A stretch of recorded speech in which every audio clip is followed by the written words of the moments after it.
Estamos a nada de celebrar una de las fechas más especiales del año, en donde la armonía y el amor por los tuyos crea un ambiente agradable y repleto de felicidad.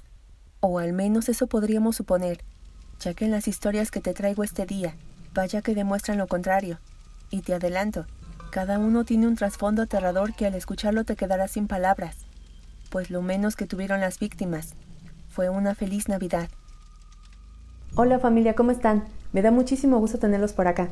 Yo soy Laura y antes de comenzar te quiero pedir que si aún no te has suscrito, por favor no dudes en hacerlo y no te olvides activar la campana de notificaciones para que te enteres en cuanto suba un video nuevo. Y ya sin más que decir, comenzamos.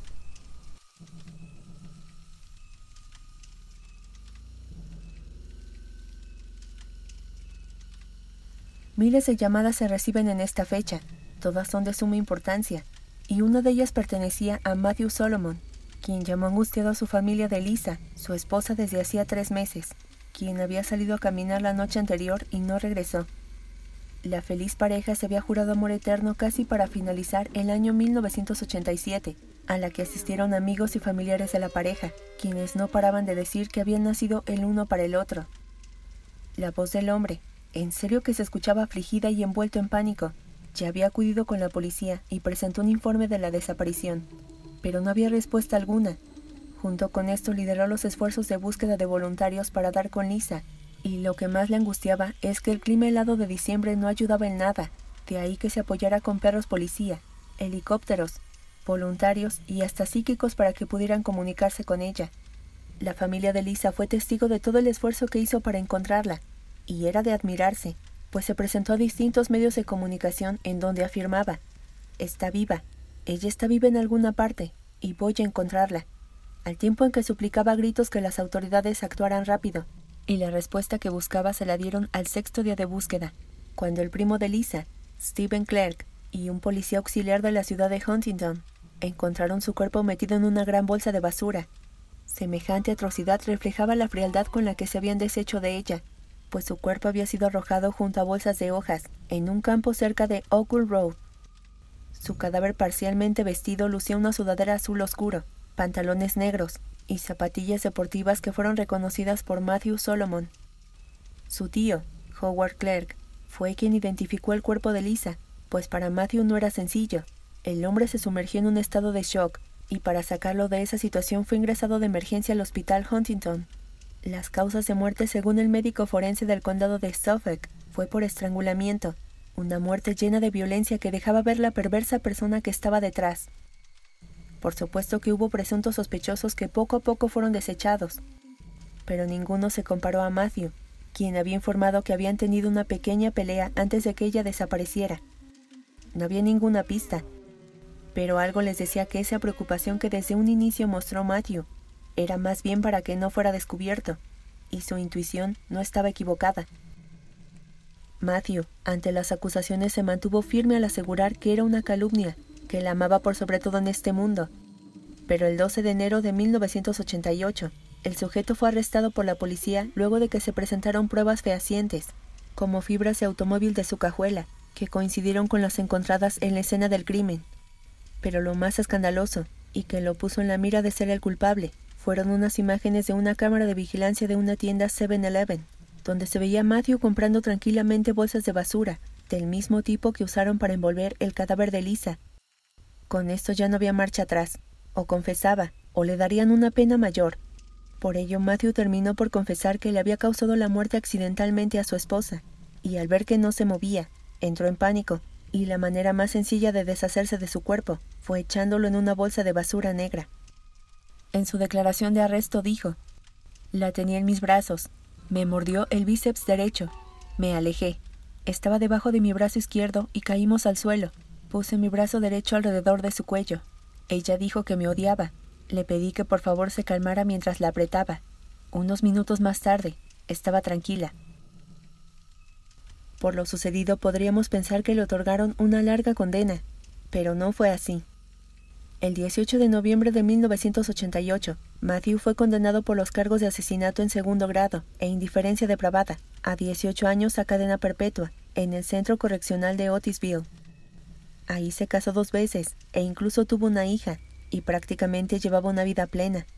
Pero luego de pasar más de 3 décadas en la cárcel, la indignación llegó a la familia de Lisa. Se le otorgó la libertad en mayo de 2019 bajo algunas condiciones. Tiene que vivir en el noroeste del condado de Broome, en donde será supervisado, asistirá a programas antiagresión y tomará sesiones de asesoramiento sobre violencia doméstica, abstinencia de alcohol, y debe conseguir un trabajo o continuar sus estudios. Una condena que la familia de la mujer consideró injusta, pues la atrocidad que le hizo a quien le prometió el día de su boda ante el altar, amor eterno, merecía un castigo grande.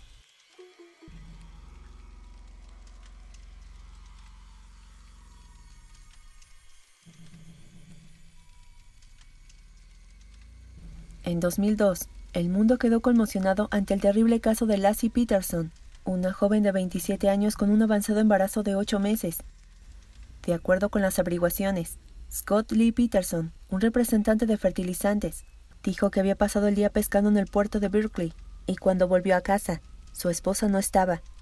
Creyó que había salido a comprar algunas cosas, pero su bolso y coche se encontraban en la residencia.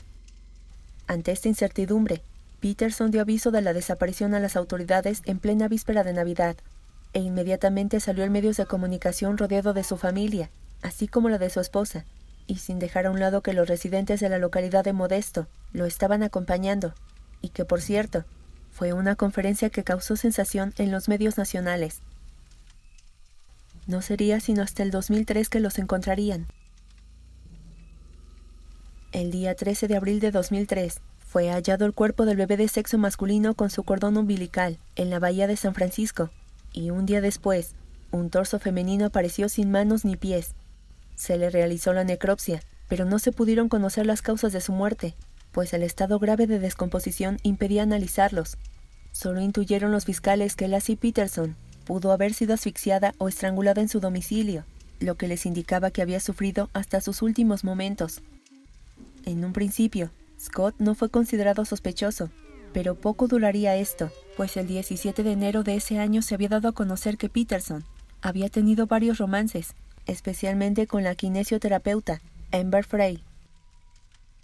Esto dio un giro inesperado y causó que la familia de Laci dejara de apoyarlo, solo que Scott aseguraba que era inocente, no tenía nada que ver con esa mujer, y mucho menos con la desaparición y muerte de su esposa e hijo.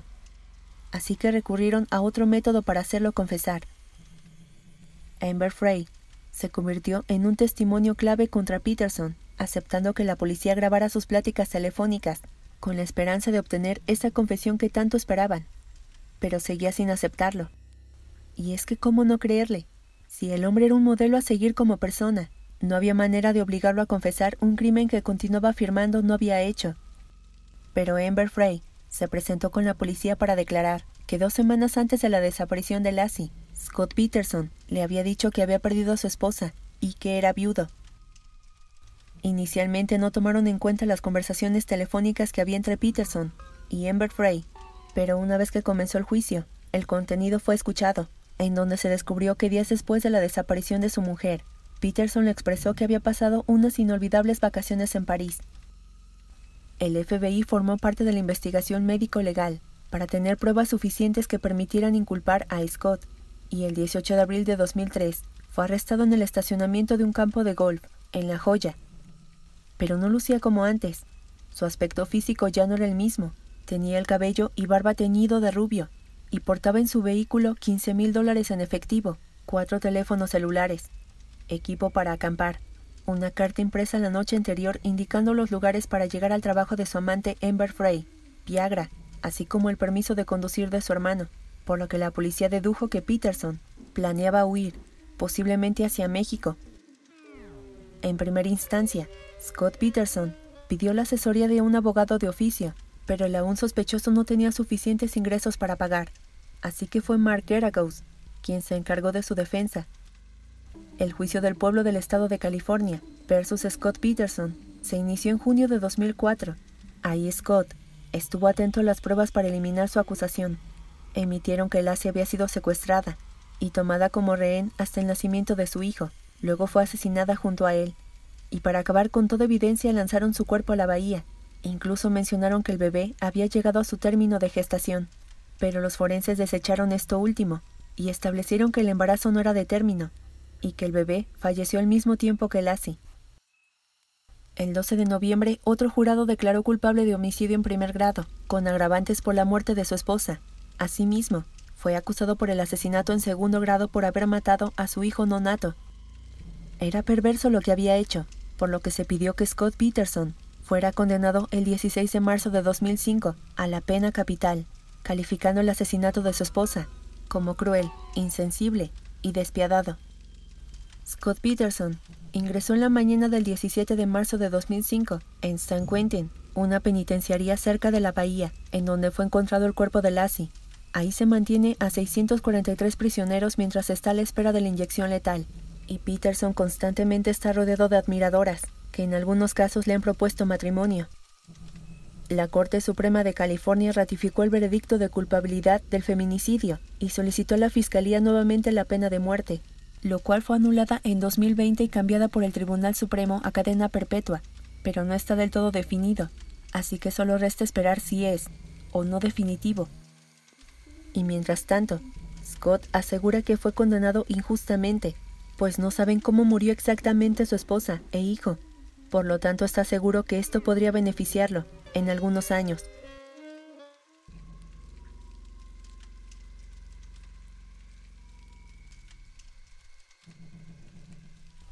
Papá Noel es un personaje legendario que ha servido en la cultura occidental para brindarnos una imagen de humanidad.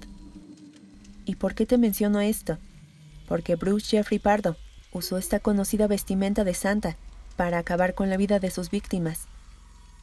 Bruce Jeffrey Pardo tomó la vida de 9 personas mientras celebraba el Nochebuena, una tragedia que es mejor conocida como la masacre de Covina. Todo inició con la velada de la familia Ortega, la cual fue interrumpida a las 23:30 horas cuando el timbre de su casa sonó. Todos se extrañaron, pues la familia que residía en el 1129 de la calle East Northwest, en Los Ángeles, y que se habían reunido para celebrar Nochebuena, no esperaban a nadie más. La única que se atrevió a revisar quién era fue la pequeña Katrina Yusufovsky, de 8 años, que al verlo sus ojos se iluminaron por ese hombre vestido de rojo que cargaba regalos. Sin embargo, no era el amigable Santa Claus, sino un asesino que esa noche buscaba víctimas. De pronto, el sonido de un disparo acabó con la tranquilidad de los presentes. El causante era Bruce Pardo, nacido el 23 de marzo de 1963. Su primera víctima fue la niña que le había dado la bienvenida. Le quitó la vida usando una de 4 armas semiautomáticas de 9 milímetros que había comprado en los últimos meses. Después, el hombre soltó ráfagas de tiros acompañados de un semblante de terror que parecía lo estaba disfrutando. Fueron pocos los minutos, pero para los involucrados serían eternos. Como resultado fatal, 9 personas fueron asesinadas de las 25 que se habían reunido. Los vecinos alertaron al 911, y mientras la policía se dirigía a casa de los Ortega, Bruce sacó un lanzallamas que él mismo había construido. Incendió los adornos navideños que rápidamente se deshicieron, y el fuego consumía todo a su alrededor. Ya en la madrugada del 25 de diciembre, la policía había apagado el incendio, y afortunadamente rescataron a algunos heridos. Posteriormente iniciaron con su búsqueda, solo que no sería sencillo para la policía, pues Bruce Pardo había planeado escapar a Illinois, e incluso ya contaba con un boleto para volar a la ciudad de Moline. Bruce estaba sufriendo las consecuencias de sus actos. Presentaba quemaduras de 3er grado que había obtenido al iniciar el fuego en el hogar de los Ortega, el cual dificultó que su plan se llevara a cabo. Al saber que solo había una opción para no ser capturado, que era morir, Bruce optó por quitarse la vida, y su cuerpo sería encontrado por la policía, rodeado de $17,000 en efectivo, las llaves de un auto de alquiler y algunos restos del traje de Santa que se había pegado a la carne viva del asesino. Así fue como el hombre de 45 años acabó con su vida. Pero aquí vendría una pregunta para las autoridades. ¿Por qué la niña lo había tratado con tanta familiaridad? ¿Acaso se conocían? Y la respuesta es sí. Y es que resulta que Bruce, quien no parecía cumplir con el perfil de asesino en serie, tenía una relación estable con Silvia Orza Ortega, madre de 3 hijos, y quien le hacía saber que estaba orgullosa de lo que había logrado en su vida profesional, ya que trabajaba como ingeniero en un laboratorio al servicio de la NASA. Pero esta relación acabaría en 2008, cuando Silvia descubrió que antes de casarse con ella, El estadounidense había abandonado a una de sus novias en el altar, no sin antes vaciar su cuenta de banco. Además, se enteró que su primer hijo había quedado parapléjico después de sufrir un accidente en casa, mientras Bruce veía la televisión. Bruce no volvió a ver a su hijo, y esta indiferencia le causaba molestia a Sylvia, por lo que decidió divorciarse y le pidió que no la volviera a buscar. Algo que no ocurrió, pues previo a concretarse su separación, Bruce comenzó a planear su venganza, incluso perdió su empleo, pero esto no le interesó, pues lo único que quería era acabar con la mujer que, según él, arruinó su existencia, y desafortunadamente lo consiguió, ya que Sylvia también murió en la masacre, que ocurrió en plena Nochebuena. Estas 3 historias que te acabo de narrar nos muestran que mientras algunas personas tomamos esta fecha como una noche de paz y amor, otros lo toman como noche de muerte y dolor. Pues familia, eso es todo por este día, espero que te haya gustado, y si es así, por favor regálame un like y compártelo con tus amigos y conocidos para que nuestra familia sea cada día más grande. Aprovecho también para enviarte un abrazo Belén Betsabé, ya que este video fue gracias a tu sugerencia. Y antes de finalizar, quiero enviarles un fuerte abrazo con mucho cariño a cada uno de ustedes. Espero que se la pasen bonito con su familia y sus seres queridos. Disfruten mucho estas fiestas y que pasen una bonita Nochebuena y una feliz Navidad. Familia, que pasen un inolvidable y excelente fin de semana y nos vemos en el próximo video.